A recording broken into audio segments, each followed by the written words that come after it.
Вчера в Иркутске в оперативном плане состоялось очень такое серьезное совещание, и мы здесь были приглашены аппаратом президента и проинформировали о той ситуации, которая сегодня слагается в нашей республике.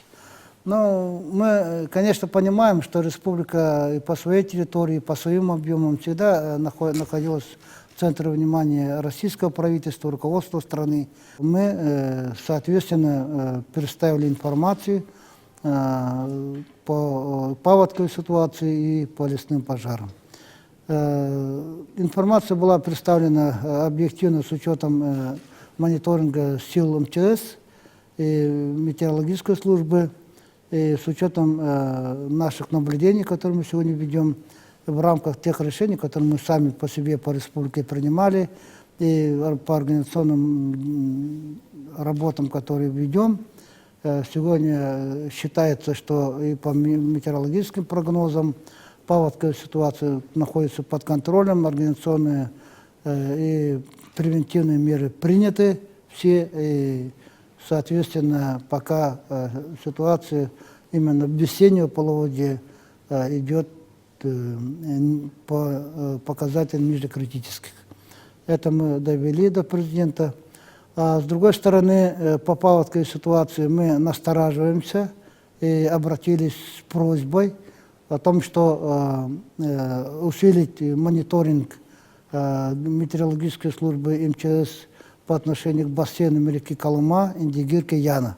Это речь идет о том, что все помните, в октябре, в ноябре, в декабре выпал 2- и 3-месячные нормы снега. И они сегодня создали трудности и продвижения зимника прошлой зимой, и сегодня уже речь идет о запасах воды, которые появятся в так называемой черной воде и в летний период. То есть, если сегодня половодье или вскрытие рек идут нормально, то в конце июня, в начале июля, в августе могут появиться определенные сложности по этим рекам.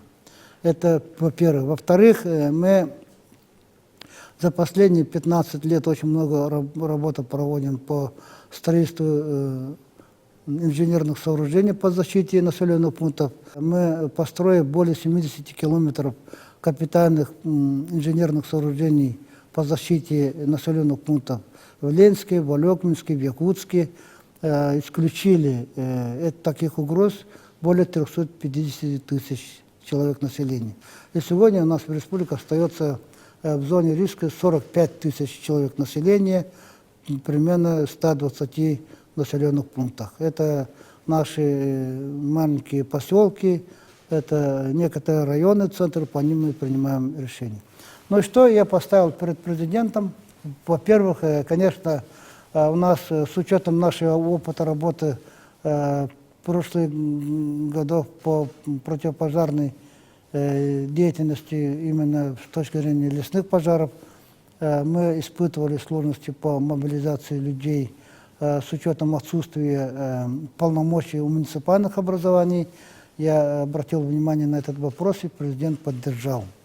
Далее мы все-таки по лесным делам и по тушению пожара получили полномочия федеральные, и, соответственно, с этими полномочиями должны были прийти субвенции, финансирования. Мы считаем, что они недостаточны, и вчера доказали о том, что это недостаточно, подтверждается несовершенством методики распределения средств среди субъектов Российской Федерации.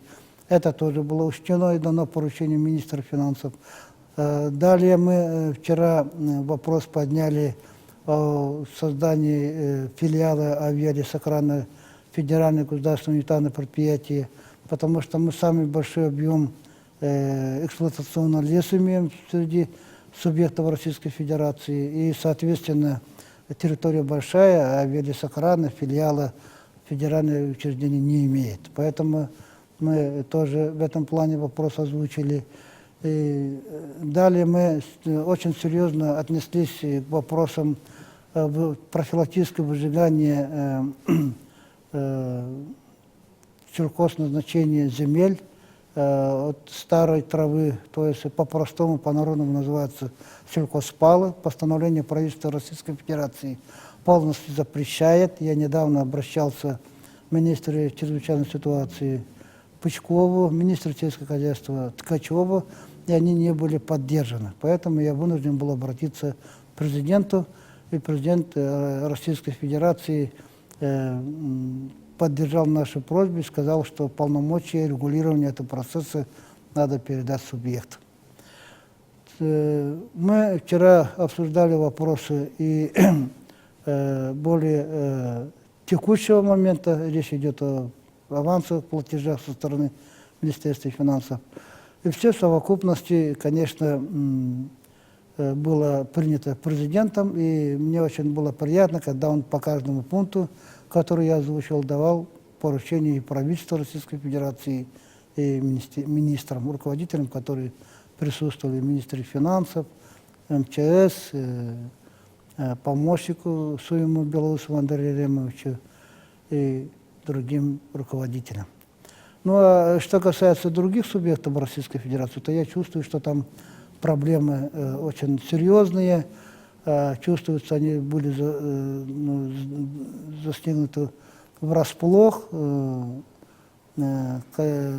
чувствуются определенные тоже проблемы организационного характера, но я думаю, что они все это устранят и людям своевременно помогут.